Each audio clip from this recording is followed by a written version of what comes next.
Ogoh-ogoh buatan Seket Runa-Truni Prabu Banjar-Ratnabuana Tonja Denpasar bisa jadi merupakan salah satu ogoh-ogoh dengan konsep yang cukup unik.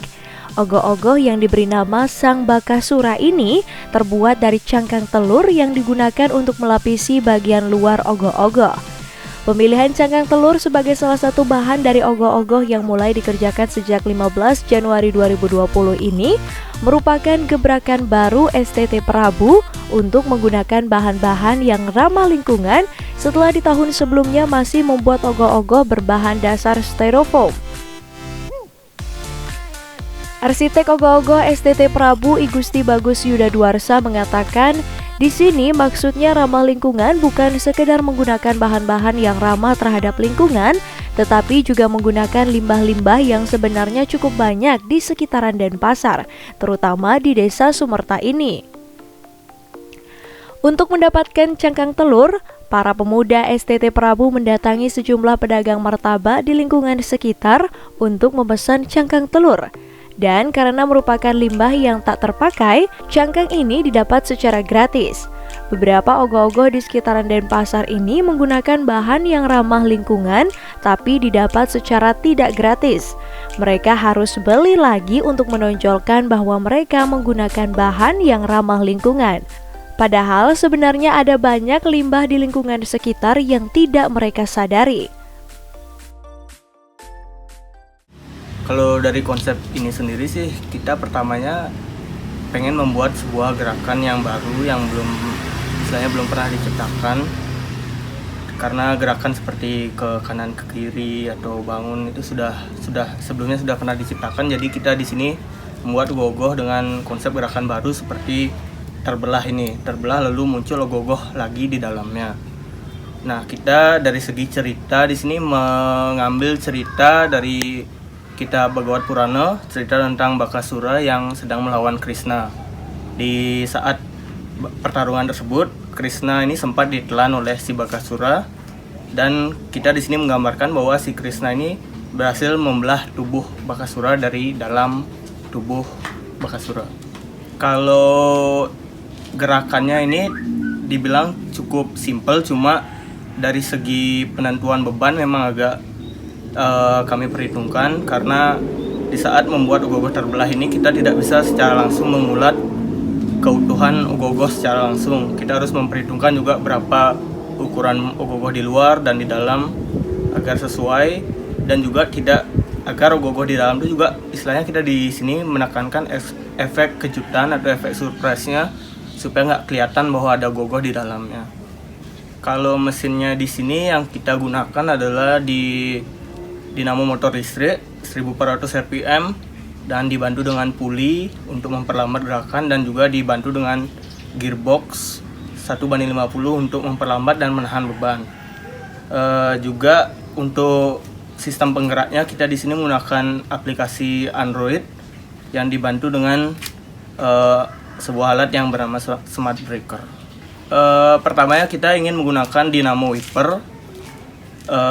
Tapi karena menghitung beban dari ogoh-ogoh ini yang cukup berat, sehingga kami secara istilahnya harus menggunakan mesin yang lebih berat, karena takutnya resiko kedepannya tidak kuat ngangkat bebannya.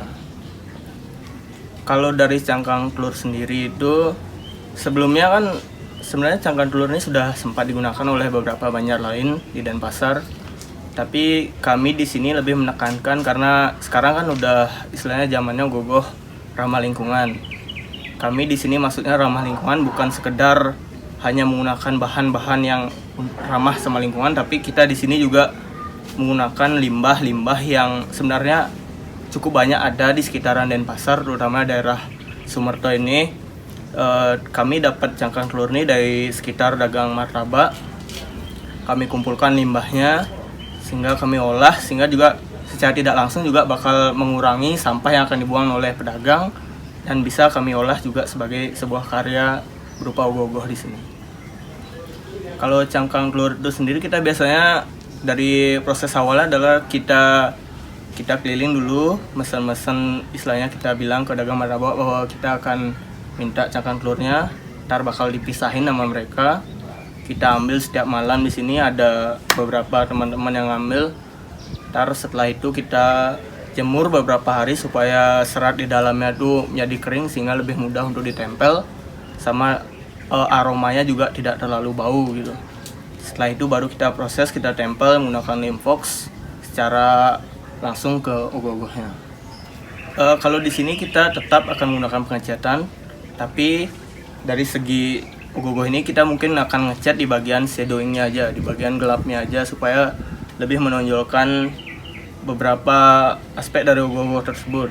Karena kalau kita hanya mengandalkan dari cangkang telur itu sendiri, terkesan ogohnya seperti flat atau nggak ada warnanya gitu. Soalnya warna-warna telur juga berbeda, semakin hari juga semakin kering juga akan ada perbedaan warnanya tersendiri. Kalau penghabisan cangkang telurnya, kita ambilnya nih selama kurang lebih 2 minggu berturut-turut. Perkiraan kita dapat setiap hari itu 1 kantong plastik merah sekitar 20-25 kg. Untuk pengerjaan ogoh-ogoh ini dari konsep sampai pembuatan konstruksi sampai sekarang, kita sih startnya dari tanggal 15 Januari sampai target selesai tanggal 15 Maret, sekitar 2 bulanan. Kalau dari ogoh-ogohnya sendiri sih udah masuki 80%, tinggal proses pengecatan yang akan dilakukan di bulan Maret nih, sama mungkin pemasangan payasan. Kalau di sini budget kita juga berusaha menekankan budget seminimal mungkin, karena makanya kita menggunakan bahan-bahan seperti kulit telur tuh yang mudah didapat. Juga dari budget kita targetkan sih di bawah 15 juta, karena harga mesin sampai konstruksi itu udah ngabisin 5 juta, jadi sisanya tuh kita harus hemat sehemat-hematnya. Itu minta semua itu minta. Jadi kita dapat bahan, kita nggak perlu beli lagi gitu. Soalnya kan juga beberapa yang saya tahu sih juga di sekitaran Denpasar nih, beberapa menggunakan bahan yang ramah lingkungan tapi mereka tidak dapat secara gratis gitu. Mereka harus beli lagi hanya untuk menonjolkan bahwa mereka menggunakan bahan ramah lingkungan. Padahal sebenarnya banyak ada limbah-limbah yang di sekitar mereka yang belum mereka sadari.